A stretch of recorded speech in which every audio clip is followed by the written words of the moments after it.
მარი მოგესალმები. მოგესალმებით. მოდი ჩვენ დღეს განვიხილოთ ერთი მნიშვნელოვანი საკითხი. მოდი ჩვენ ერთი რამ განვიხილოთ დღეს.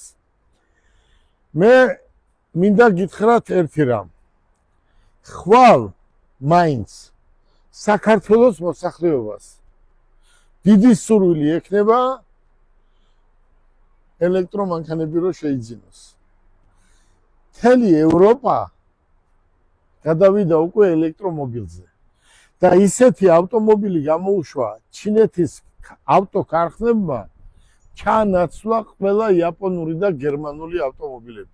მოდი დავიწყოთ. BMW, ხო?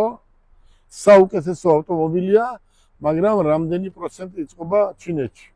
70% უკვე ჩინეთში იწყობა. Mercedes-ი 70% უკვე ჩინეთში იწყობა.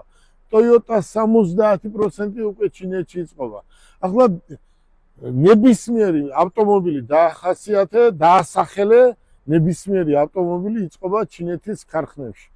ჩინეთმა მე მინდა მომხმარებელს უთხრა. ჩინეთმა ისეთი ავტომობილები გამოუშვა, ევროპელები ელოდებიან როდის შევა ევროპაში. აი ორშაბათს ევროპაში რო შევიდეს ჩინეთის ქარხანაში აწყობილი ავტომობილები ჩაანაცვლებს ყველა ევროპულ ავტომობილებს, იმიტომ რომ 100-ჯერ უფრო კარგად გააკეთეს. ახლა ვიღაცა გამოხდება ისეთი გონზე რო არ არის ამ ქვეყანაზე და მანქანა რო საერთოდ არ იცი საჭმელია თუ სასმელი და იცი რა გერმანული მანქანა. იცია? შენ გაგიგია გერმანული მანქანა და მთელი ჩემი ცხოვრება მაგი დავდივარ მე და მე ვიცი მე ამის პროფესიონალი ვარ. ხო და მე რაღაცას წერენ ზღაპრებს ყვებიან. ის ვინცაც 10 ლარს უხდიან და 20 ლარს და ნებისმიერ მანქანას აპიარებენ, აი ესაა ჩვენი ქვეყნის პრობლემა. 20 ლარს გადაგიხდიან და ნაგავზე იტყვი კარგიაო, ხო?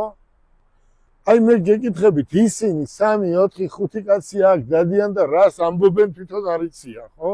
ავტომობილზე როცა ეუნები ადამიანებს რომ უხსნი რომ ეს ესეთი ავტომობილია, მაშინ ეს ავტომობილი შენ თვითონ უნდა იცოდე, შენ თვითონ უნდა დადიოდე, მართავდე და გამოცდილება უნდა გქონდეს მიღებული.